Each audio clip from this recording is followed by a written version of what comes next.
ensuring educational excellence, we challenge and inspire all learners to positively impact their world.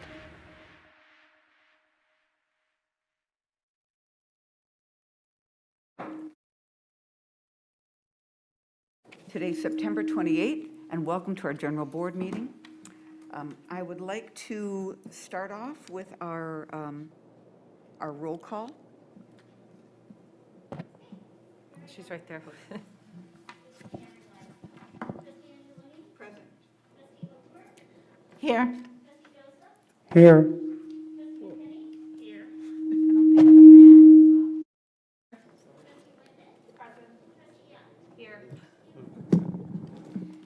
Okay, this is probably my favorite part of all of our general board meetings. This is the time when we have recognitions, and we have several recognitions tonight. So I'd like to ask Dr. Roberson if she'd go to the podium and start our recognitions for this evening. I'm excited as well because we have students back here in person, so that's great. I'm going to ask Dr. Susan Smith, Principal of Groves, and Ms. Kyle Hall, Principal of Seaholm, to come up because we have National Merit Semi-Finalists that we want to recognize today. So I'm going to turn it over to them.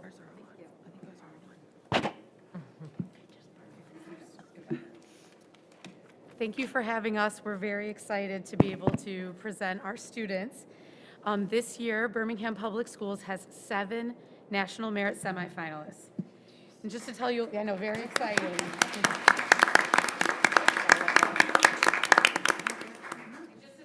Bit about that, National Merit honors individual students who show exceptional academic ability and potential for success in rigorous college studies. The nationwide pool of semifinalists, representing less than 1% of all high school seniors in the United States, includes the highest scoring entrants in each state. Nationwide, about 16,000 students qualified as semifinalists, and they will continue in the competition for 7,600 National Merit Scholarships that are worth more than $31 million in total. The winners will be named in the spring, and we have 2 students from Groves and 5 students from Seaholm that we will introduce to you momentarily.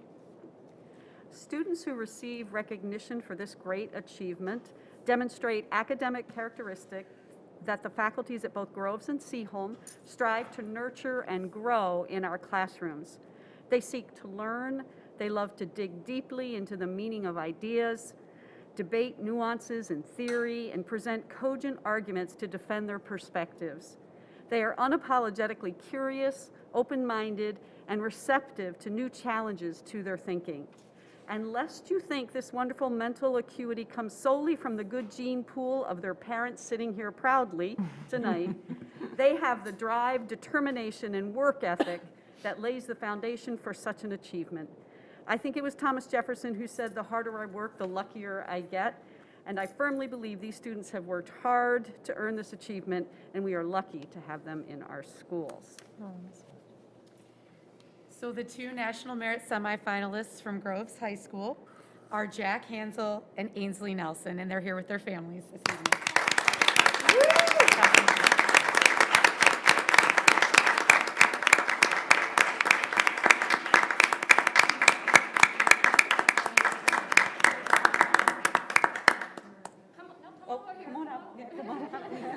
Come on up over here. And then I'll introduce the Seaholm, and then we'll have them. Yeah, thank you. Okay, and from Seaholm we have Adam Fisher, Lily Fisher, Sarah Hubbard, Evelyn Wilson, and Brady Wright. I know some of them at activities tonight, but some are here tonight. So if you'll come on up.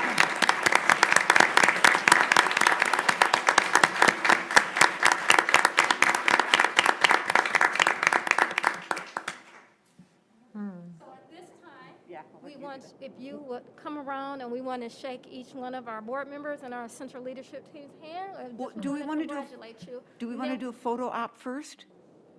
Oh, we can do the photo op first. We're going to do it afterwards. We can do it first. Oh, I'm Yeah, sorry. doesn't Okay. matter. You want to do it? Oh.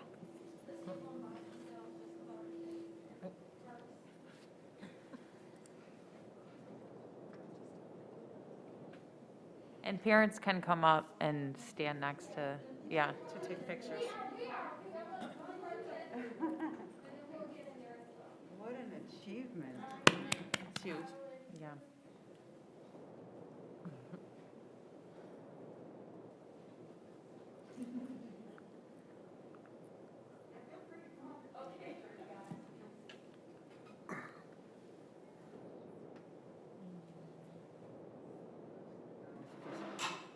Fist bump instead of shaking. Or just, we'll just wave to them. Yeah. Can't hear you. We can just wave to them or something. Audience members have to wear masks. Don't audience members must wear masks. Yeah. These two women walked in. And it's school property, so don't they have to? Don't you think? Welcome. Congratulations. What an congratulations. Congratulations. Congratulations. That's quite an achievement. Congratulations. So awesome. Good job. Congratulations. Good job. Congratulations. Very proud of you. Great job. Thank you.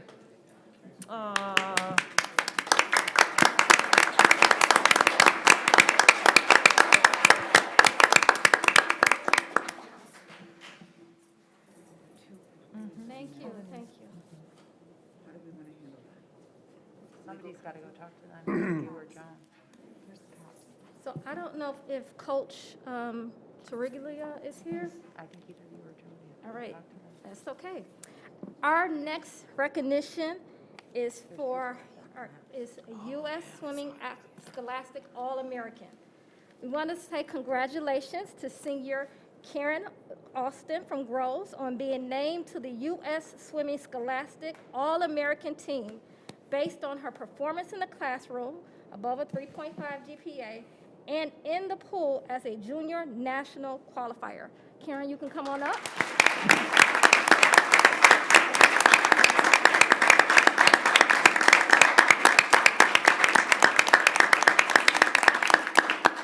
If Dr. Smith is still here, she might want to be up here with her student. The USA Swimming selected 1,231 high school student athletes, 19 of whom are also from Michigan. Karen has been working diligently towards this goal for 3 years, refusing to let COVID shutdown get in her way. We are very proud of you, Karen. Congratulations.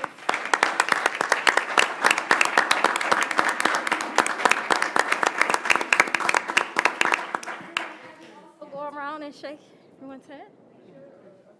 Yep. I'm so sorry, my hand was sticky from hands. Good job. That's incredible. Congratulations, Karen. That's phenomenal. Honey, bravo. Congratulations, Karen. Congratulations. Great job.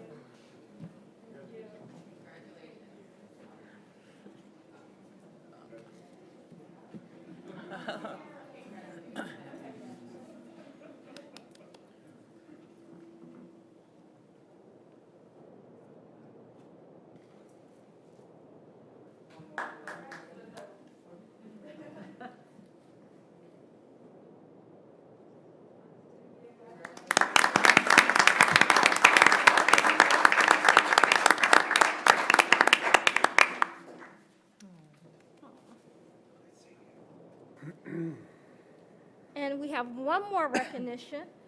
This is a College Board National African American Recognition Program. The College Board, which administers the PSAT and SAT among its activities, recognize academic excellence through its national recognition programs.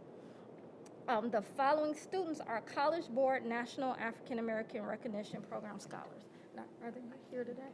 Okay.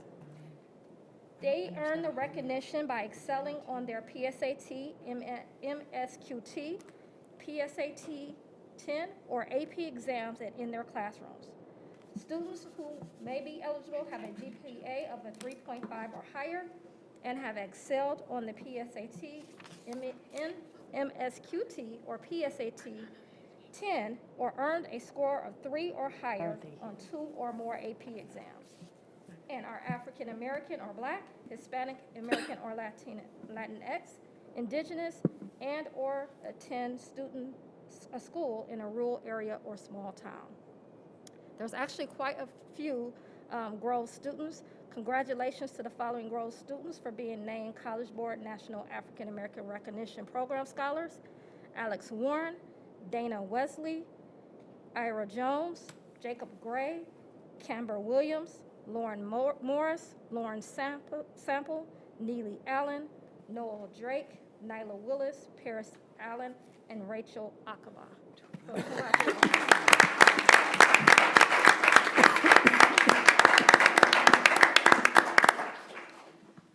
The students here? I think they were able to make it tonight, yes, but we wanted to recognize them. Got it, okay. Huge accomplishment. Right. Yes, thank you, thank you. Awesome. So this concludes our student recognitions. Again, I'm very happy that we are now able to recognize our students in person. In person, right. Thank you, Right. and thank you for all of the parents that came.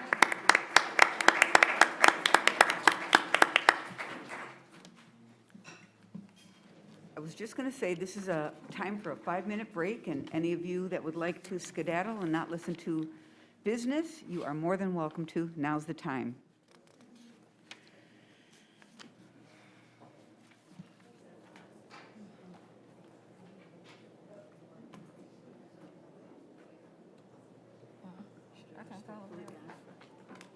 Should I respectfully ask Evergreen to wear a mask? I'm fine reading from the Oakland County Health Department executive order. I think we should.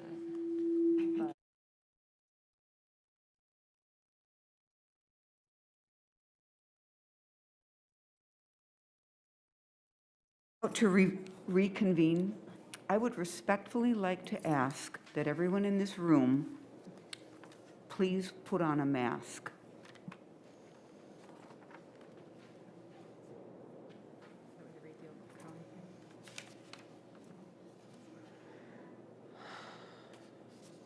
Thank you to those who are complying. We appreciate this. This is exactly what we ask of our children. Well, it's what Oakland County asks of our children. Right. It's what Oakland County asks. So if Oakland County Health Division, exactly. Okay, next on our agenda is additions and deletions. No, if you're not going to comply with the Oakland County Health Order, you need to excuse yourself from the room. The Oakland County Health Order says the educational institutions shall ensure people in pre-kindergarten through grade 12 consistently and properly wear a face covering while inside any enclosed building or structure or of the institution. You're presently inside an enclosed structure that is part that's of the- adjacent and part of an institution that provides pre-K to 12 education. If you refuse to wear a mask, you will be asked to leave under the order of the Oakland County Health Division. No. If you put a mask on, you can ask a question after the meeting. You will be asked to leave. The exceptions are for persons with developmental conditions of any age, for whom it has been demonstrated, the board having received no exceptions to mask wearing prior to the time of this meeting. No prior, I mean, we've received no requests for exceptions to the mask mandate prior to this meeting. So there's absolutely no reason for anyone to be without a mask at this time pursuant to that order.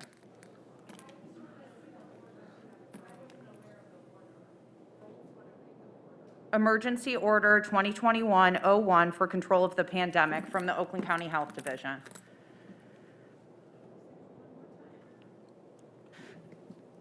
Can we get that? We get them out of here. We got to keep going. We with the have meeting. masks in the hallway if you'd like to step out and grab one, please. Step out of the meeting and someone will address you in the hallway and provide you with a mask and give you the instruction about the order. Thank you to everyone else who has complied with the request and the order from the Oakland County Health Division to wear a mask. This is not a time for conversation with the audience. The order is as read directly. Please step out in the hallway if you have any questions or concerns or need a mask. Thank you to everyone else who has complied. And we'd like to continue on with our meeting. So again, we're going to ask for those of you that don't have a mask to please leave the building. We do have an officer here that will help you if you need to. And/or, he's right there, yeah. And/or there are masks available. Right in the hallway. I'm happy to get one for you. And you can put it on. Okay, this is not a time for discussion. Seriously, we need to get on with this meeting. Look it up. And we ask our students to wear masks when they come to school. We expect the same for those who come to the meetings. Okay. Okay. Sorry for the interruption. We're now going to continue with our meeting. On our agenda, we now have a portion of additions and deletions. Do we have any? Okay, moving on. Next, we have the superintendent's report. Dr. Roberson, looks like you're going to go right back to the podium. Oh, no, well, I was Oh, you going want to to stay here. Absolutely, wherever you're more comfortable. So Absolutely. we have two very exciting things happening tomorrow that I'm very excited about. One is we have our state superintendent, Dr. Michael Rice, coming to visit West Maple Elementary because West Maple's library has been designated a model school library for the 21st century. And so we are very excited to have the state superintendent see all of the great things that are happening at West Maple. And we are very grateful to Carrie Betts and Terry Whitfield, who are the librarians at West Maple, as well as our principal there, Jason Pezamoska. So the other thing that we have that's very exciting that's happening tomorrow is we have Victory Night. And if you have not been to Victory Night, you are missing a very special treat. At Groves High School, it's at Groves High School, but it is a district event where we have the opportunity to have our students who are in our adult transition program and who have special needs, some who are in our K-12 program, they get to be the star of the night. Wonderful. The Wonderful. football players and the cheerleaders work with them to participate in the football game or participate on the sidelines being cheered. It's just really a heartwarming night. So if you are available, please join us at Groves High School tomorrow at 7 p.m. The other thing that I wanted to address before we move on with our program is that there were, I know I got some inquiries about addressing the mask mandate, and I think there was some confusion because of a Detroit Free Press article that came out around the ban on mask mandate language. In the state budget, which was passed by both houses, there is language in the budget that talks about a ban on mask mandates. The governor has not yet signed that budget, but it's our understanding is that the governor will be signing that bill or the budget with a signing statement. That signing statement would say that the language in the bill is unconstitutional and unenforceable is what we're hearing, which would make the Oakland County Health Department mandate still stand. So we as a district are not continuing to have that conversation at this point because it is still part of the Oakland County health order that was just shared with us by one of the trustees. So I just wanted to address that because I know I got a couple of emails or inquiries about it and wanted to make sure that that was clear to the community. And that concludes my superintendent's Terrific. report. Thank you. Thank you. Next, we have board comments and requests. I do have one quick board comment. Out there on our email, trustees, we have that BPS digital security and safety assessment that we have to take. It's a little bit lengthy, but it's very worth your while, and it's for our safety as well as the district safety. So please make sure you complete that. I believe the due date or the deadline is October 1st. And then I have my second is this Friday, Seaholm is having their annual field day. Oh, no, sorry. Groves. Groves, okay, Yes. Groves and Seaholm are having their annual field day. It is also a half a day of school, and I think that's all I have. Trustees, anything else? Jen, are you going to do BEF? about just the. Oh, the BEI, I'm sorry, thank you. The BEI is having a tailgate at Groves this weekend, or on Friday night at the game, passing out donuts and cider, and DTE is one of our sponsors, and then we will be doing the same with Dean Sellers next week at Seaholm. So Birmingham Education Foundation sponsoring tailgates at both games next week, For both for homecomings. both home football games, yes. Thanks, Kim. Trustees, anything else? Okay, and the moment you've all been waiting for, public comment. Before I begin public comment, I'd like to read to you our rules for public comment. Because the Birmingham Board of Education values public meetings, not just meetings in public, we welcome public comment on school issues. Most comments can be concisely stated in 3 minutes, and the board respectfully asks that comments remain focused on the topic or issue and not on specific personnel.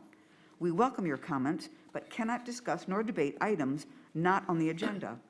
When asked to discuss non-agenda items, we can share facts, but not engage in discussion. We need to follow laws regarding public notice on issues and be aware that other community members may have an interest in the topic, but without proper notice may not be present to contribute. So with that, my first public comment is Asher Kaftan.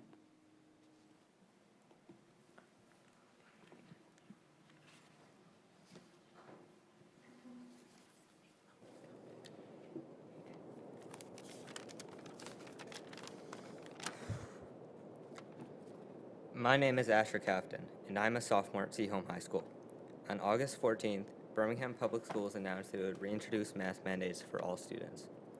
From personal experience last year, I know, as do many of my peers, that masking us is harmful to our academic and social environment.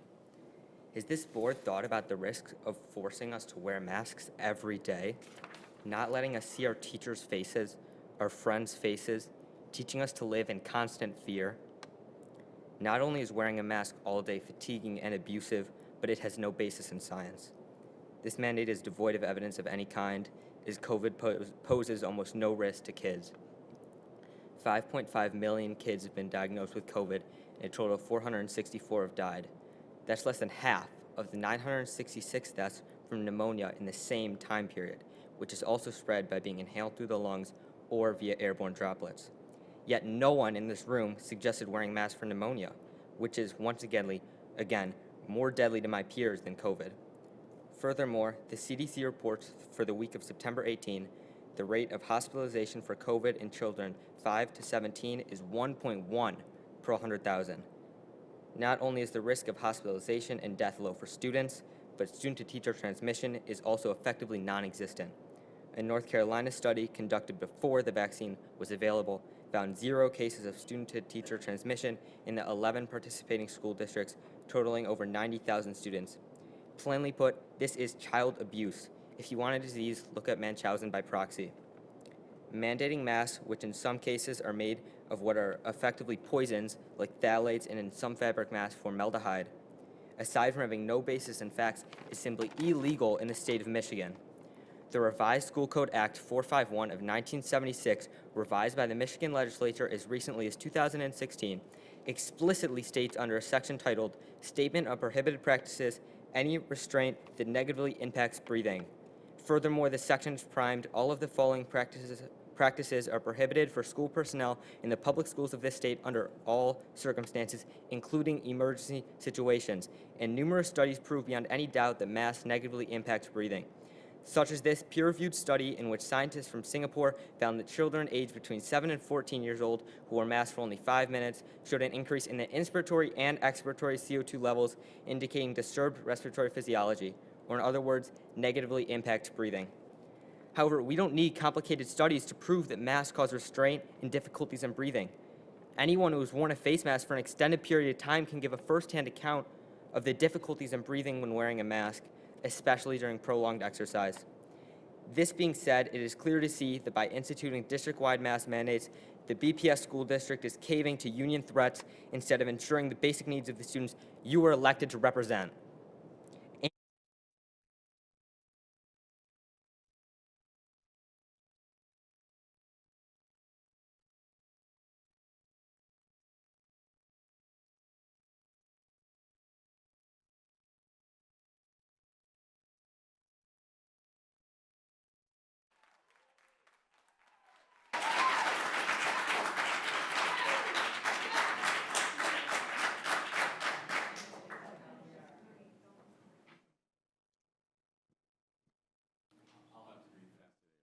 Okay, go ahead, Mr. Saad. As always, thank you for your voluntary service to the BPS community. This is Bob Sutton. If you'll allow, I'm suggesting tonight that too often in our district, we pit convenient decisions against integrity and honesty. I have 4 examples from 4 different areas for your consideration tonight. Number 1 is governance. Recently, legal counsel tacitly encouraged the board to find a way to get around the plain meaning of state school law in favor of an approach that conveniently divests the school board of explicitly stated duties. If the board follows that sort of persuasion, you send a message to our community, employees, and children that integrity is not all that important. As a board, you want to embrace the spirit and intent of the law in addition to the letter of the law. And when our vendors or counselors lead us away from that approach, they do all of us a great disservice. We don't want our employees and children seeing us wordsmithing and riding the fence. We want them to see us firmly on the side of honesty and integrity, no different at work, no different at home. Number 2, in the area of business. For large contracts, whether for items or services, the fiduciary world knows that the most transparent approach is to obtain multiple bids, while the convenient approach is to single bid. When the board turns a blind eye and lets convenience override transparency, it sends a message to the community, employees, and children that transparency is not all that important, and it fairly calls into question our personal and public integrity. As a board, you don't want to be seen that way. Rather, you want to be above reproach, demonstrating through example the highest integrity. Number 3, personnel. With regard to the board's role in personnel oversight, have you asked the Human Resources Director how many performance improvement plans have been implemented for a teacher population of over 600? Or even asked what percentage of teachers are ranking in the needs improvement category? If we assume a mere 0.5% are in need of a PIP, that would mean at least 3 teachers are in plans at any given time. Is that what we see? Have you asked? If not, can we honestly tell our community, employees, and children that we are ensuring the best in-class experience? We don't want to let questionably performing administrators and teachers to continue to get away with inappropriate and inequitable behaviors, even if they are seasoned veterans. You lose a lot of families that way, and you lose the respect of those that stay. And then number 4, curricula. When the district chooses curricula, there's a noticeable pressure for committees, departments, and administrators to avoid meaningful public collaboration. For some reason, the academic community tries to insulate itself from any data that may challenge its approach. You can't move forward in today's fast-moving society with that kind of attitude. It's this sort of siloed approach under which BPS continues to operate that puts a wedge between parents and educators, and the children fail to advance beyond the relative level at which they came in.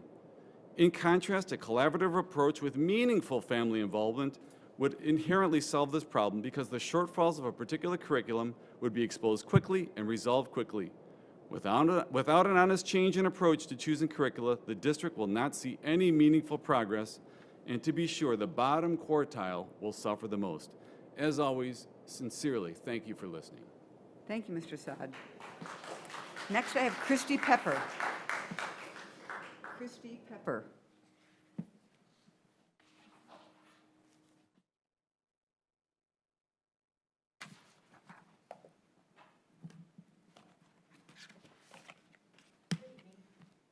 Good evening.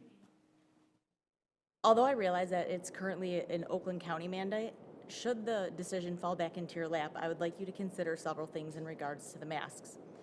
First of all, I'd really like to discuss the level of acceptable risk. This is an analysis that we constantly make. Why do we act as though it's only reckless to accept any amount of risk when it comes to COVID? Did you know that more children die every month in auto accidents than have died of COVID for the entire pandemic? Given this, do we discuss dropping the speed limit to 25 miles per hour for all roads? Do we discuss having everyone except for the driver in a 5-point harness rear facing? If we're not willing to accept any risk and we implemented those policies, there would be 0 deaths of children on a monthly basis from auto accidents.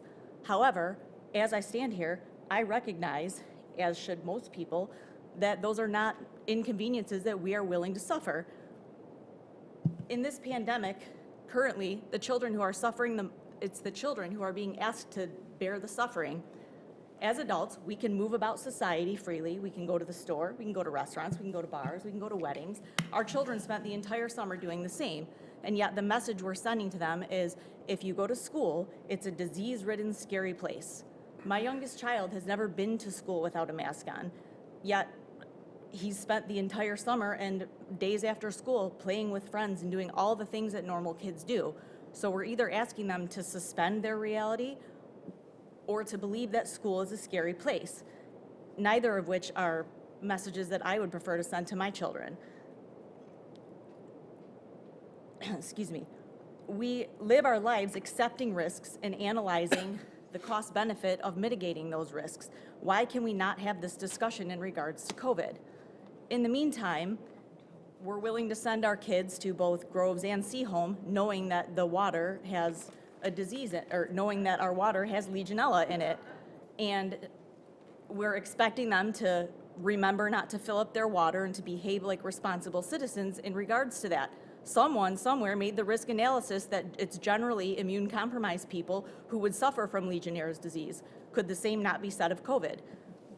That's all I'm asking, is just for a consideration of the risks and benefits, because there are definitely drawbacks to having our children in masks. And I'm generally not a polarizing person. I don't argue with people. I'm not in the loud group. I tend to go with the flow. But when it comes to my kids, I just want to put everyone on notice. I'm not going away, and I will not stop fighting for them, because I know to the core of my being that this is wrong. And the idea that we cannot even have a reasonable conversation about accepting some level of risk when it comes to mask wearing and allowing families to choose what's best for their children, I just find it unacceptable. Thank you, and have a good evening. Thank you, Ms. Pepper. Thank you. Next, we have Maria Giancotti. Maria Giancotti.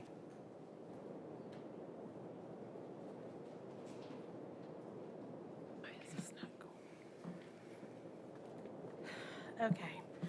I've been attending these meetings for months now, and the way things are going, I continue to have more and more concerns raised. I'm bothered by the lack of transparency by the Board of Education and the superintendent. I'm questioning where the power of the Board of Education ends, where the power of the superintendent begins, and how the powers are balanced between the two roles. Some of the actions and lack of actions taken I've seen makes me ponder even more if the members of the board are able to fulfill their roles as elected officials. The bylaws say that the Board of Education are elected by the people to represent the best interests of the people by using their best judgments. I guess I don't understand why their judgment was not involved in the masking decision. You try to tell us that it's because it's an operational issue and that's the responsibility of the superintendent, thus giving her the right to make that decision. The bylaws also say the Board of Education is a policy-making or legislative body rather than an administrative body, so why are they exempt from the mask policy? The board responsibilities indicate the board has the responsibility to see that the schools are operated properly. Further, it says the board shall also authorize the development and the promulgation of rules and guidelines by the superintendent for the proper operation and management of the district. So if you were not involved in the decision-making, then how did you authorize it? For months, we came to you and presented scientific data regarding clinical aspects of masking and vaccines and provided appropriate references for review. Never once were we told by the board that the board would not be part of the decision-making. If you knew that you were not part of the decision-making and that was beyond your scope of the elected role, then why didn't you say anything months ago? Even when we emailed the board members, we were never once responded to and being told that they would not be part of this decision. So where was the transparency for us parents? In July, the board hired a new superintendent for the district, and at the July 27th meeting, the Board of Education then decided to tell us that they would not be involved in this decision. So what changed? With a new superintendent, you immediately decided to abdicate your responsibilities as elected officials that are supposed to represent the best interests of the community and our children? When questioned who was involved in the decision, I was told the superintendent and the central leadership team, which consists of the director of HR, communications, technology, and a few others, none of which has any background in science, health, or medicine. So just so I understand, the people elected by us to represent us have no voice, and neither do we as parents. Your actions sent that message to us very loud and clear. I don't know if that was your intention, but that's what it said. I will leave you with these questions. Why were all involved in the mask decision, including the central leadership team, not required to listen to public comment and hear what we wanted to tell you? How were the parents collaborated with or represented in this process regarding the decision and other similar decisions? Was there any two-way dialogue at all? No. How come the board abdicated their responsibilities as elected officials to not participate in the decision? Is that how you plan to handle future uncomfortable situations that you don't want to deal with? How come the superintendent believes she can make this decision without the board members? Ms. Giannotti, your time is up. Thank you for your public comment. Next Thank you. Next I have is Jessica Pulis. Ms. Jessica Giannotti, your Pulis. time is up. We have a limit of 3 Jessica minutes Pulis, per public your comment. time is up, Ms. Ms. Gian- Giancotti. Your time is up. Jessica Pulis, please come on up. Please come on up. Thank you.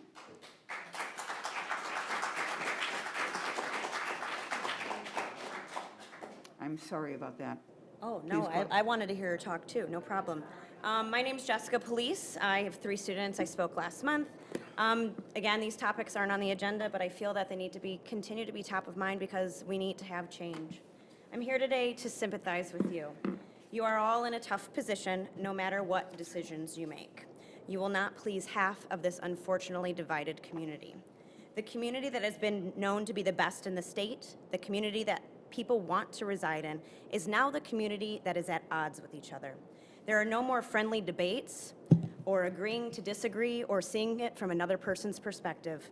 If you don't have the same viewpoints, you're the enemy. That saddens me. So with that said, there will be a day that these mandate decisions will come back on your shoulders, from masks, eventually to vaccines, and to the curriculum. And you will not please the masses. But what you need to do, you don't need to please the masses, you need to please the children. The kindergartner through 2nd grade student who has never had a normal school year and they don't get to benefit from the facial cues because they're masked.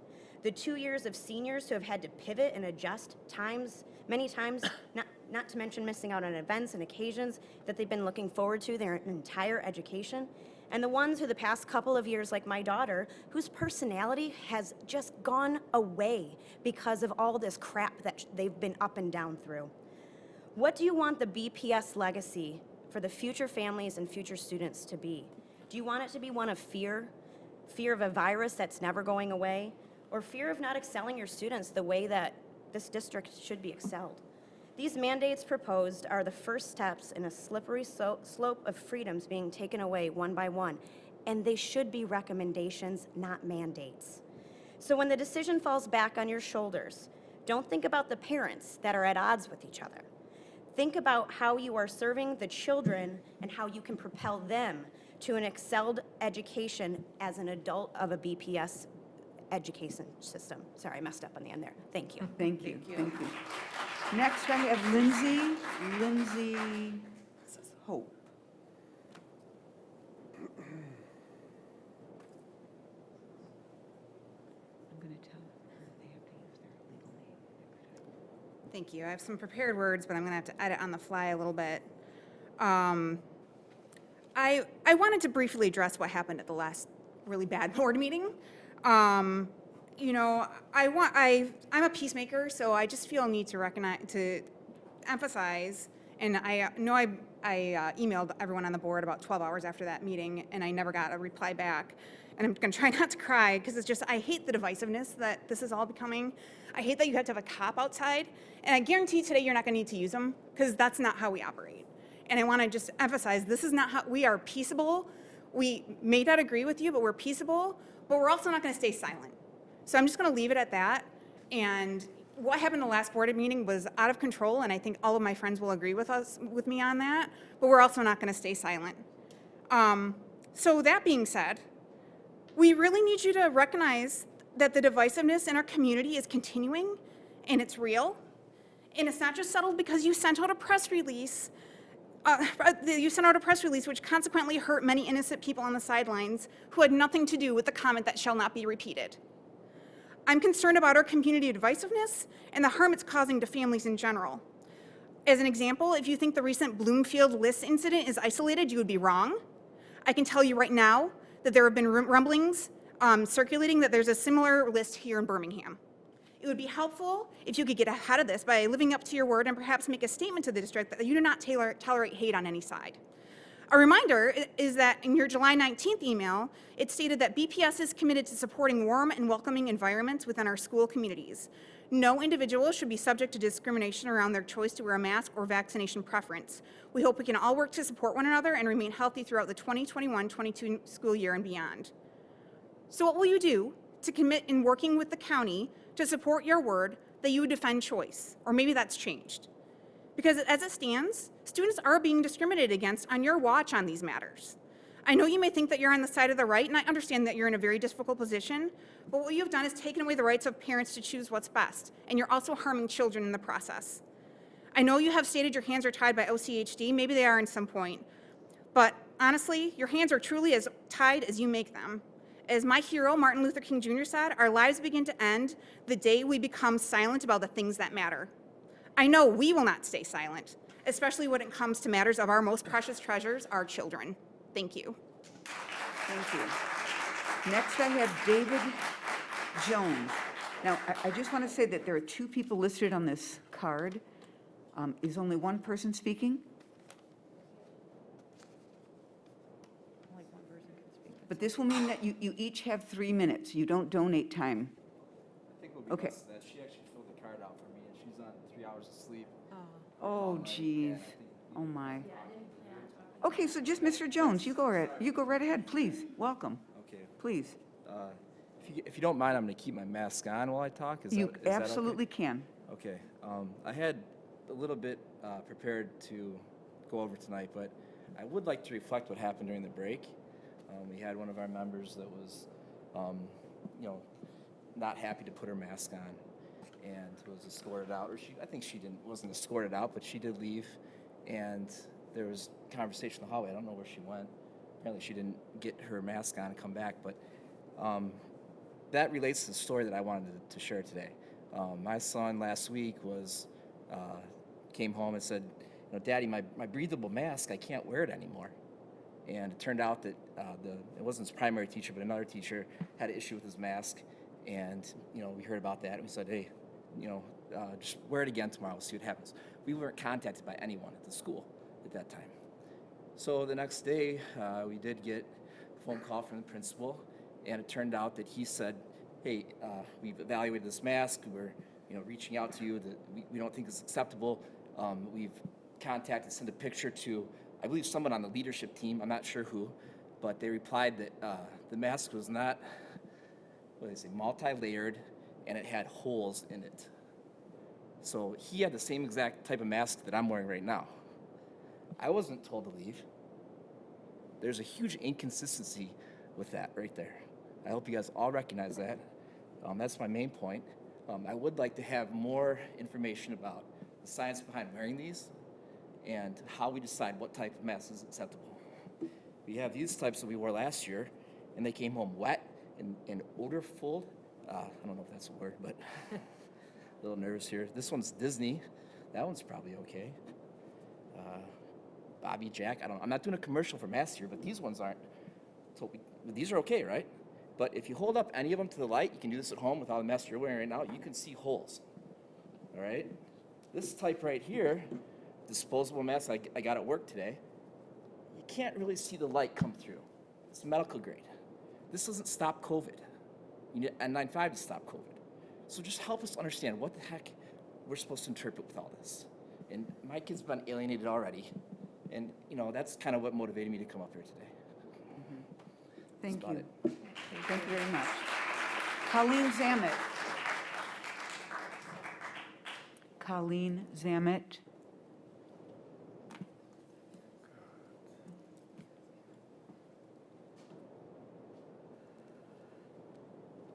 Hello, I'm Colleen Zamet. I really didn't have anything prepared, but I felt compelled to come up and comment, so it'll be short. The young gentleman that spoke, I really just want to commend him because not only is it very brave to do, but he made a lot of good points, and it's a lot of good points that we've been making for months now.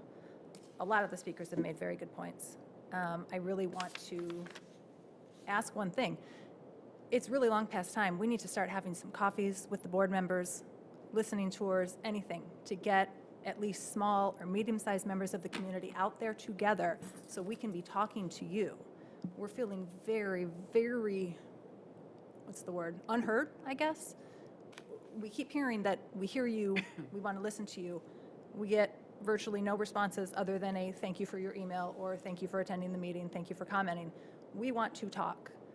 I would very much like to come to a coffee with a board member and have people that agree with me, disagree with me, anything, just to have a conversation for a half hour. So if I can just advocate for that right now, I'd really like to see that happen. Thank you. Thank you. Okay, that concludes our public comment for this evening. Thank you so much, everyone, for coming. We do appreciate hearing from you. I'm going to move on with the next item in our agenda, and that is our general consent agenda and our personnel report. Mr. Nafaris, you're going to go up to the podium, or you want to stay right there?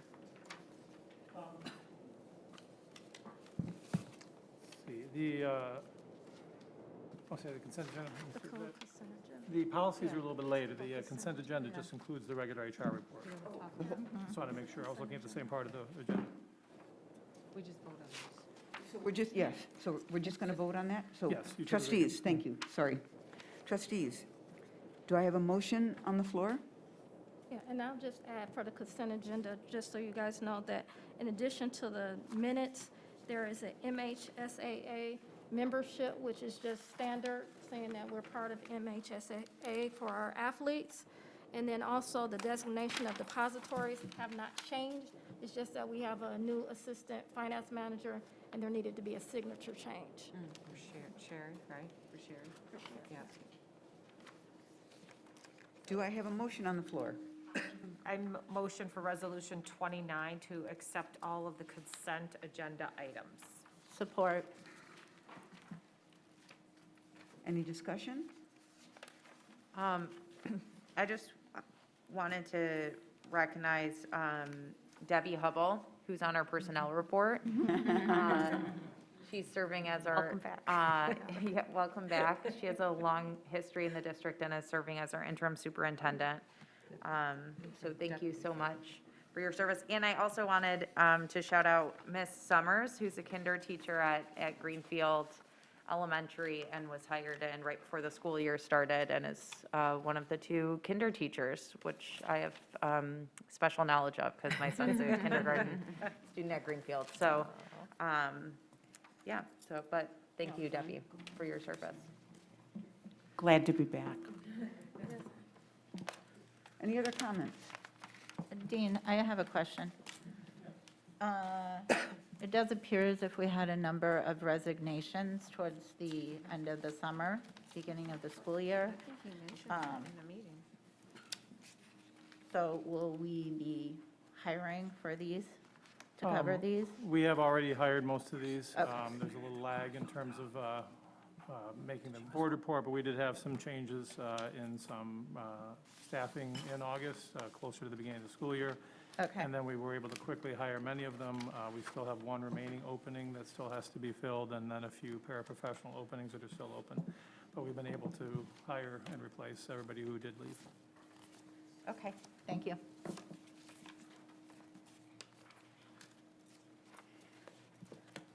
Okay, thank you. Next, we have our, We need to vote Yeah, we need to on vote on the Resolution consent 29. agenda. Just need to vote on it. go discombobulated. Distracted her, it's my Oh, fault. sorry, no, it's good. I take the blame on that one. All those in favor of passing Resolution 29, say aye. Aye. Motion passes 7-0. Joan, thank you.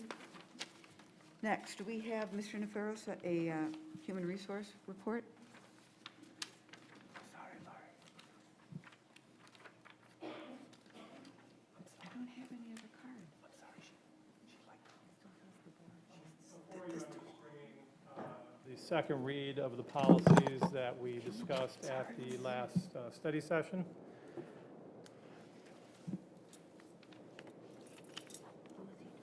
Sorry, just want to make sure. I'm so Is that sorry. to proceed, or- Yes, I Okay, apologize. Just want to yes. make sure. I apologize. We just had to. Yeah, take care before of you some- is the second read of the 2 policies that we discussed at the last study session. As you know, we typically bring policies 3 different times to the board for review. These are both policies that were brought to us through the Neola process that we use for our policy updates. One of the policies, 2260, was simply an update of a policy that had not been updated since 2014, so there was some recommended language additions and changes that were brought to you. The second read right now includes all the changes I brought to you last time taken out of this policy. So the additions were added, the crossouts were subtracted or removed from the policy, and any other changes were made to that. There was a few updates on the second page where you had asked specifically to identify the job titles and the contact information of the contacts for this, so that is listed in there. And that is primarily the only other change that had to be made to this one from the last time you saw it. The other policy is the Title IX Policy 2266. This was the new policy that we needed to add to be in compliance with the law that previously had not been in the policy book. This one has significant changes to it. If you recall the last one, it was a pretty lengthy policy with a lot of notes involved. And there was a couple changes made in here, in addition to the one I previously mentioned about adding the job title and the contact information for the particular contacts for the assistant superintendent, deputy superintendent role. There was one additional change that we are adding on recommendation from our attorney. About the 5th page in, you'll see a cross out of the recommendation of an anonymous hotline. That was not recommended by our attorney. He said that it's primarily language used at the college level because college educational communities are so large, it's oftentimes unknown who you go to for these, and oftentimes we've seen this in the media when there's been these large cases. He said the language is not recommended for a K-12 environment because usually you want to be able to have a more direct reporting of these kind of incidents to someone who the contact's listed in this policy because you're dealing with minors and students in a K-12 setting that need to be addressed immediately. Again, that would have to be addressed at any level immediately, but they felt that an anonymous one for dealing with minors is not appropriate, so he recommended taking that out. Both these policies, again, they are typically brought at this level in a second read with most changes made, a few other minor changes. You still have the opportunity to review those if you see anything else in here that you have questions about. The one other thing we have to do as well that I missed in a step before this was the BEA had to still review this as typical of the language in their contract. So they did take a look at it and they wanted to just have a discussion with me. We will have an opportunity, as you know, because this can't be voted on at an official third read until the regular board meeting next month. So at our study session, if there's any other suggestions or questions the BEA had, I would bring those to you then. Yes, Nicole? Yes, I do have a question, and I apologize, Dean, if you said this and I missed it tonight. Wasn't there a discussion around whether or not we should use the Board of Education versus the Birmingham Public School District? But it looks like it's still the same. Yes, I'm sorry. Thank you for the reminder of that. I did also speak to our attorney about that. He said that is the language is typical in most policies to have the board as the reference because the board sets policy, which is then followed by the administration and the district. So all of our policies mirror this across the board. Since you know we're going to be going through a full policy review with Mr. Sutton and Miller Johnson, he suggested that would be a time to change all these so they're consistent at the time if the board wishes to have that language changed, because now it would be piecemeal on these two policies while 100+ other policies would still have the typical board language in it. Okay. So he said that is something that could be discussed with the policy committee as you are doing the review on the new policies. Okay, thank you. Any other questions, comments, trustees? Okay. Again, for clarification, you'll bring this to us at the next study session if the BEA, or I guess regardless, we'll talk about it. And then we'll vote on it at next month's regular meeting. Yeah, it essentially would turn into a second read, so to speak. Yep. And then if there's any other changes from there, we would clean it up and you'd have a final clean copy at the regular meeting in October. And then you would vote on it at that time. Okay. And again, if you have any changes from the reviewing this again, please certainly let me know as you did last time. Thank you. Thank you. Thank you, Dean. Okay, next, we have 3 resolutions under our business service report. Dr. Roberson is just going to tee this up because we don't have Mr. Jim Larson-Scheidler with us today. No, he's not here, but Scott Smith is here to answer any additional questions that we may have. As you recall, our last meeting, our study session, Jim Larson-Scheidler had a presentation around the Groves High School's stadium buildings and stadium improvements. And so our first resolution 30 is for just the improvements for the stadium building and the stadium and the new buildings.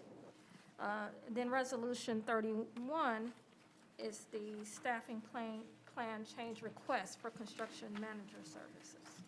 So that's for the 2020 bond and having Rockford Construction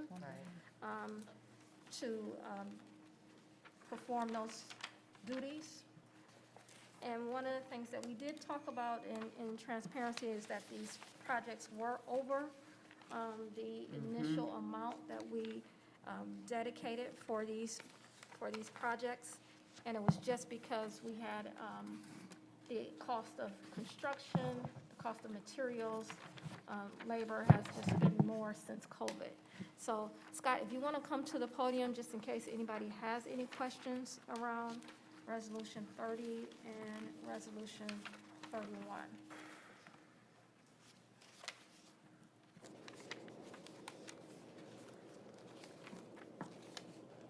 Trustees, remember, this is the second time that we've heard this, so if you've got any questions for Scott, he's ready. Scott, I believe that earlier today, you sent a very detailed spreadsheet Yes. that I did not have time to review, which I'm assuming was something that showed us exactly where all the overages were and how we are going to be making up for those, with Grove still coming in overall in budget with their allotted bond dollars. Is that correct? Yes. Yep. What we did is we showed you what we've awarded to date, kind of where we're at with things that are in motion, and then we've continued to carry bond funds, for things we haven't talked about yet moving forward. So, I mean, I think as we continue to evolve this is going to be an ongoing discussion. A lot has changed since COVID. We've heard a lot about it, from the audience today, but it's impacted construction too. And those are things we'll continue to keep everybody in the loop with, and we'll talk about as a project team and make sure we're making the right decisions moving forward in the best interest of the school and the district. Yeah, And and if I recall correctly, the highlighted projects on that Excel sheet were the projects that were maybe those areas that may not be able to get done in the future because of the overages. Yep, that was the immediate plan, yep. my only request would be that in the future, if we could have that early enough to actually review it, because like I said, I glanced at it, but I did not have time to review the whole thing. So, No, I didn't either. Yeah, I me think I was either. the I one would that brought agree it with up. that. yeah. So it would just be helpful if it were part of our board packet and we saw those numbers as early as possible for all of these, because I assume moving forward, we're going to have other projects We over definitely will, budget. yep. There's a lot more coming. Okay, thank you. And then did we resolve the issue of who will be making some of these decisions as we pivot from our original plans? I think that is. Yeah, I think the last time we discussed getting back those groups together, I think there were parent groups that were involved originally with administrators around making the decisions on what to use the funds for at the individual schools. So kind of getting those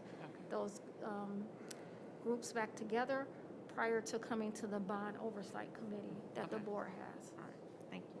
Yep, I could comment to that. We're currently going through the post-bid review process for this, a large project at Seahome.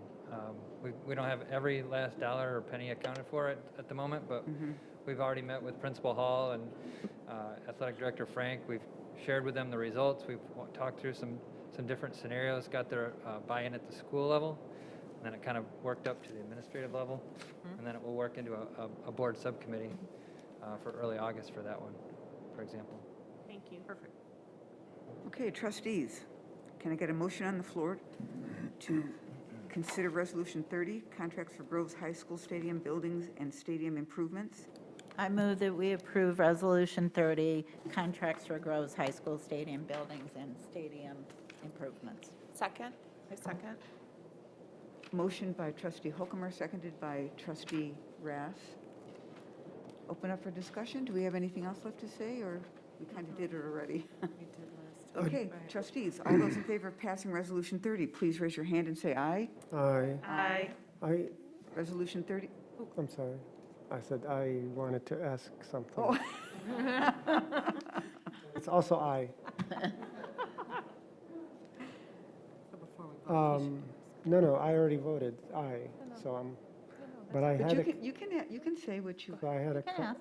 Okay, so my question was when it, be- who sets up who actually brings the numbers for the budget, to create the budget? Is it Jim? Is it you? Is it us? So initially, you know, the district went for the 195 million bond. Mhm. It was determined from the committee that worked together about how the bond would be spent, how much the needs of each individual school, what the priorities were, and then even before the bond was passed, it was identified how much would be spent at each of the individual schools. So that was done even prior to the board No, I bond mean being like, passed. not per school, for a certain project within the school, you know, to budget for a certain project. Who decides that? Like, who decided, for example, how much was the budget for this project at Groves? Who made that decision? So they looked at the priorities of what Groves needed. Mhm. And then my understanding is then that at that time, they do There were bids. bids to find out RFPs, RFP. right? He's request for asking proposal. who, what human beings at Groves and in the district approved the budget, Or outside correct? the district. The budget, like, for example, I just helped the church I belong to create a budget, and so when somebody asks the priest who did the budget, they'll come to me. I did it. The operating budget. Yeah, like, who actually prepared the budget? I can jump in if Yeah. it's okay. So, boy, it's probably been over about 2 years now. We embarked on a 10-year capital plan throughout the district. We've walked with all the principals, administration, facilities team, and tried to identify needs within each building. And at that point, based on information we had, we assigned some budgets for that scope of work. As it relates to this project, a series of meetings was held with various people within the athletic community at Groves. An idea, a concept came out of that, and that was what was kind of carried in the bond scope. But, you know, as the process evolved and the needs became more clear and more people spoke out, the overall plan here changed dramatically into what it is today. And that's probably why you're questioning why there's this disparity in the budget. Part of it is the program has grown, the project has grown, and then the other part is just the economy has, the dollar, what you're getting for your dollar has changed dramatically. Oh, no, I get it. I guess my follow-up question was, after that, it was, when would be the next time the budget would be looked at? Because when that happens, maybe to relook at some of these numbers and reallocate from one part of the budget to the other side of the budget. So, That was the spreadsheet that we got today that I think nobody had time to look at. okay. Because it was requested at the last study Yes. session. That was me, right. So I do think we probably have some of those answers, Luke, but none of us have had the chance Thank you, to look at sorry. them. No, it's all right. It's, Okay. but you were asking who? Yes. And I think, like, are you asking, like, was it Like the what Groves person? principal, the Groves athletic director? Yes. You know, the booster clubs, like, who was involved in saying, we're willing to spend I this can take a money? little bit of that. Again, pre-bond, we asked Plant Moran Cressa as a consulting firm to go out and do a 10-year, what I'll call capital overview or plan. So they went building by building and said, Right, your roof here in 3 years is going to need replacing, but only this piece. In 5 years, the pool lining or whatever is going to be. So they literally, Luke, the binder, you know, Scott, is humongous, but it's a 10-year plan. Okay. At that point, we said, okay, back of the napkin, we need about $195 million to cover, for sure right now, what we think we need to cover in the next 3, 5, 7 years. And so that's when we went out with the bond. And so it was almost like, once we kind of knew what we wanted, you then just put dollars on it. Like, you need X amount of steel. And at that point, 2 years ago, steel was whatever, $5 a, I'm making this up, sorry, I'm an accountant, Well, yeah, not a construction That's person. a whole level of estimation that, you know. Right. When you're preparing a budget, it is a, you know, based on a cost per square foot for a certain type of building. But it was more the tangible capital things that we thought we needed, and then we put dollars amount to it, then we totaled the bottom and said, this is what we need as a bond. And then now, as we start to do each piece, now all of a sudden, even though we need 50 yards of steel, our original budget was for $10 a yard, but now it's $30 a yard for whatever reason. No, I get it. So that's kind of, but it was a joint accumulation or compilation of buildings, the external consultants, parent groups. There were also parents, and I was at the high school at the time, so we had students. Right. So, Yeah. Right. Yep, that's right. teachers. So that was the Yeah, original. we just need to look at that spreadsheet and see how Exactly, we and can that- we realign it to 2022. And that was my I hate point, to say right, that. right. You know, we're almost 2022, so we need to realign it to that. Right, that was my point the last study session when I was there. It's like, okay, I need to know right now, let's calibrate, if you will, Yeah. to 2022 prices, Yeah, and I let's know. see what's going on. So again, I think we Thank have you, that. sorry for the. No, No, does I that, I does think that, that's the logical Question. next step. Once we get through these Right. rave of projects is to find out what's left, what remaining scope is. And we've already kind of talked to Principal Hall, Principal Smith. You know, let's go back through what's left and let's make sure we understand the priority within reprioritize, within those remaining items and continue our discussions. And is Jim in all those discussions as well? Sorry, Jim is very involved, yes. Superintendent. Jim Okay. has been very involved with the bond, very, very involved. does that Okay. make sense, though? Yes, I mean, yes, okay. yes, totally. Okay, so the vote stands. We already voted. Already voted. So now we're going to look at Resolution 31. And this Resolution 31 is for staffing plan change request for the construction manager services for the 2020 bond, Rockford construction. Trustees, do I have a motion on the floor to consider Resolution 31? I would like to make a motion to support Resolution 31, the Rockford So staffing moved increase. by Trustee Joseph, Second. second by Trustee Young. Let's open it up to discussion. Any questions, comments, trustees? Lift up that this is from the remaining funds from the 2020 bond. Mm-hmm. And what's the total amount left in that? Is it on here? Increases. The increases are there, right? Here. $127,896 increase. So this is still from the same I'm bond. sorry. Our I was current, thinking it it's was our from- current. okay. bond. Yep, Yep. sorry. And it's not one person, right, Scott? We talked about this at our study session. It's for increase in time and maybe extra personnel, but it's not just one additional person onto the team, correct? Several people. Right. Any other comments? All those in favor of passing Resolution 31, please raise your hand and say aye. Aye. Please note, Joan, that Resolution 31 passes 7-0. Next, we have for consideration Resolution 32. This is a tax rate request. And it's just a reauthorization that happens every year of all the mills that are levied on our homestead properties and non-homestead. And this is a pretty standard, every year we do this tax rate. But then the board members are exempt, right? No. Nice try, Luke. Here, some humor helps. Trustees, can I get a motion on the board to consider Resolution 32? I'll move. So moved by Trustee McKinney, Second? second by Trustee Rass. Open it up for discussion. Seeing as none, all those in favor, please raise your hand and say aye. Aye.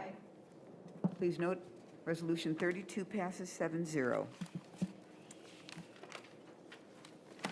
And next, we have our technology report with a resolution. So we're going to now turn over the mic to Mr. Riley Kelly.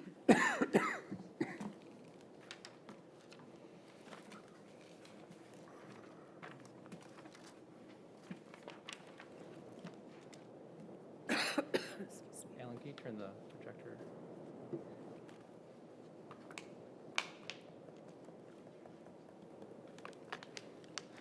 Good evening, everybody. Thank you for Evening. giving me the Good opportunity. evening. This is something we also talked about at the last study session. So we'll go over it again for We your did. knowledge and the benefit of the community here. This is a resolution to replace the technology in this room. In this room, the resolution would be to replace the TriCaster unit, which is the main piece of technology that Alan uses to record and record these meetings. We get 4 new cameras in this room to increase our quality of the product that we give out to the community. This Castus video server would be a improved way for us to provide the content to the community, either through our cable channel, the PEG channel, or live throughout the internet, however somebody chooses to consume it. A Crestron system is kind of the piece that ties this all together and turns the lights on, brings the screen down, changes inputs, etc. We'd get a new projector and a new screen that would increase visibility in this room. As you can tell, this is a very well-lit room, so it's hard to see, and especially if things happen during the day, it's almost impossible to see what's on that screen. And then we would also move the cabling that currently is all under the ground up above ground. And included would be some training as well for all staff that need to operate this equipment. The reason we want to do it now is this room is constantly being flooded whenever there's heavy rains, so it's causing damage to the cabling that's in the floor. So we want to bring that up to keep our new stuff working well moving forward. And then just in general, there's a plethora of equipment failures with the technology that we have. I think even this meeting you've experienced, some of the feedback issues, and your monitors probably don't work in front of you right now. And I can say that Alan was in here all day today with a vendor just trying to get to the point we are right now. So it takes a lot of work to keep us limping along, and we are in desperate need of an upgrade here. Also, we found in the pandemic that we would have benefit with integrating digital meeting platforms like Zoom, so this would allow us to take advantage of that. Just provide a better quality of projector for the screen, so during the meetings people can see them, and then an overall better quality of product that we give out to our community through beyond YouTube and beyond our cable PEG channel. And then the thing that makes this easier for us to handle is the majority of the cost is covered by a grant by the Birmingham Area Cable Board, which is one of our most generous and consistent grant providers to the district for a very long time. So we're very grateful to have that from them. Yay. Just here's quick pictures. The top left is kind of a screen of what Alan sees sitting at his desk, and then pictures of the equipment, the new cameras, and the projector, just so you can put image to the information. And then the dollars, the total cost for this project, plus a 10% contingency, just in case we miss something or we find that something else has to be added to really complete the project, is $142,000, $837,000. The grant from the cable board is $93,558.97. So the maximum cost for the district would be $49,278.23, and that's going to be coming from leftover funds from the 2018 bond. Mr. Riley Kelly, I am seeing these blank screens in front of us. I can't tell you how excited I am for this improvement. Even more excited that the Birmingham Area Cable Board grant, thank you so much, shout out to them. Thank you. Is footing Big the shout bill, out, yay. is footing the bill and helping us out. This is going to be great. Yes. Great changes, great improvements, and I can't wait to see them. No more big headphones. I We know. each have to talk, and Having a plane. And very much time, for sure. it will make Alan's job a little will. easier. Right. Yes. And the other absolutely. thing that you had mentioned, Zach, at the last study session, just for the community's perspective, is that the existing equipment, we are going to be able to reuse or recycle for the Oh, that's next room, right, 2 that's rooms right. over. And I think that's, trustee is going to be very important, Yeah. because I sense that we will still continue to get a lot of public participation and community involvement in the next couple months. And I think that's important if we decide either from a social distancing or just if people feel better in that room, that they'll be able to watch us, talk, and all that good stuff. So I think it's a win-win. Yeah, that's correct. The cameras, although not the best quality, are kind of the only thing left that works. So we're going to take advantage of that and move them over to that room to give us some advanced flexibility. Yeah, no, I think that's great. And I should add just that the vendor we want to award is Advanced Lighting and Sound. They participated in an open bid, and they were the best option for it. Or really, they were the only option for us, but the opportunity was out there for any vendor to participate. It was advertised in all appropriate means, but no one else took advantage of that bidding opportunity. So in this case, it was a single bidder, but that was because there was nobody else who presented a bid, not merely because it was for our ease or. That is correct, yeah. That's very specialized technology that happens with going live out on Comcast and WOW, and there's not many companies out there that do that. And we did advertise and we solicited vendors for bids, but there was no one else interested in taking on this project. And even with that, Advanced Lighting and Sound is kind of the biggest name in the game around here. They do all kinds of work for the district, and they are a very much preferred vendor for us as well. So we're really happy that they did choose to bid. Excellent, All great. right, thank you for explaining that for the community. Okay, trustees, all those in favor of considering Resolution 33, the award contract for boardroom technology updates, may I get a motion? I so moved Resolution 33. Moved by trustee Joseph, Second. trustee McKinney. Do we have any further questions? And remember, this was our second read, so we were able to look through this prior and ask you questions along the way, so we thank you very much for responding. Trustees, anything else? All those in moving Resolution 33 forward, please raise your hand and say aye. Aye. Aye. Please note, Resolution 33 passes 7-0. And our last resolution, Resolution 34, is a resolution for the annual goals for the Birmingham Board of Education. And this is something that we do every year. We have, we've discussed this at our, our board retreat. I believe we did this also at a study session, and so we are now presenting this as a resolution to be voted. So trustees, can I get a motion to consider Resolution 34, annual goals for the Birmingham Board of Education? I'm sorry, I move that we accept Resolution 34 for the board goals for school year 2021, 2022. So moved by trustee McKinney. Second. Seconded by trustee Hokumer. Trustees, we went through a lot of revisions. I thank you so much for those of you that rewrote, tweaked, modified, and brought these goals to where they are today. I think trustee Hokumer was instrumental, trustee Young, trustee McKinney, and trustee Whitman. Thank you very much. If I missed anybody, I apologize. It was a collective effort. It certainly was. Ready? It was. No, I'm just kidding. It certainly was. I'd just like to say that despite the fact that these goals were originally on an earlier agenda, we had not approved them. We did continue to discuss and tweak them, and I really think we have some goals that are definable, data-driven, and achievable, most importantly. Before we vote, I think it worthwhile to actually read our Read them, goals yes. for the record. Would you like to read your first one, Adrian? Oh, sure, I'll read number one. And then we'll go to Nicole, and then you popcorn who you want next. Okay. Goal number one, as a board, we commit to thoughtful conversation about and work towards eradicating racism and creating more equitable and inclusive schools, including discussion on the equity audit results and how data may be used to inform this work. As a board, we will work with the Assistant Superintendent for Business Services to create a long-term financial plan to address the district's structural deficit. The board will address staffing levels, analyze programming costs, continue with the work of the Bond Oversight Committee, and determine opportunities for revenue enhancement. In addition, the board will commit to participating in training that centers on budgeting practices and school funding changes in the state of Michigan. Turn it over to Luke. Oh, my turn? Thanks. As a board, we commit to streamlining current policies with the help of the BOE Policy Committee and third-party vendors. With this process, we aim to eliminate old policy and integrate new policy to better support our district goals and board governance. Amy, want to read goal number 4? Sure. As a board, we commit to ensuring the development and implementation of a new 5-year strategic plan.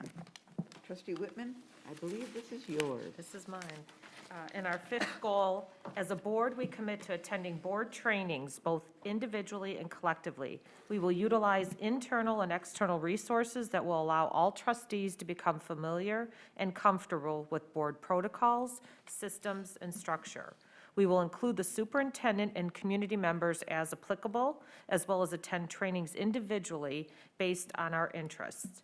The expectation for this year is that 8 hours of professional education will be collective and 4 hours will be required on an individual basis.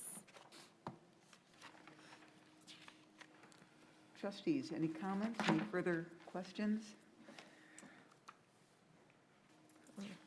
Okay, I think what's important to add, as Amy mentioned, or Trustee Holcomer mentioned, that these are measurable, but also they align with some of the goals of our new superintendent, Dr. Roberson. Yes, great point, yes. all those in favor of passing Resolution 34, our annual goals for the Birmingham Board of Education, please raise your hand and say aye. Aye.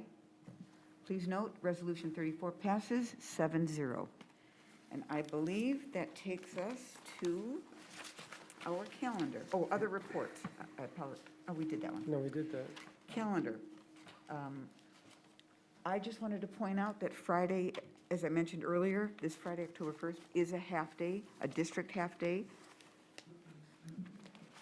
And then also next week, is Groves having conferences also next week, or is it just- October 7th. October 7th.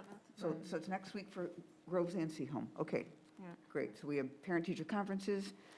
So this already marks that we are well in our way in our trimester.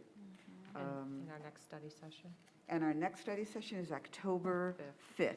at 6 PM for the community.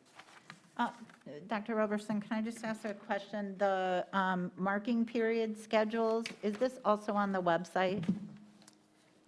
It should be, if it's, I'm pretty sure it is too. Okay. I saw I it. just wanna can't make remember. Yeah.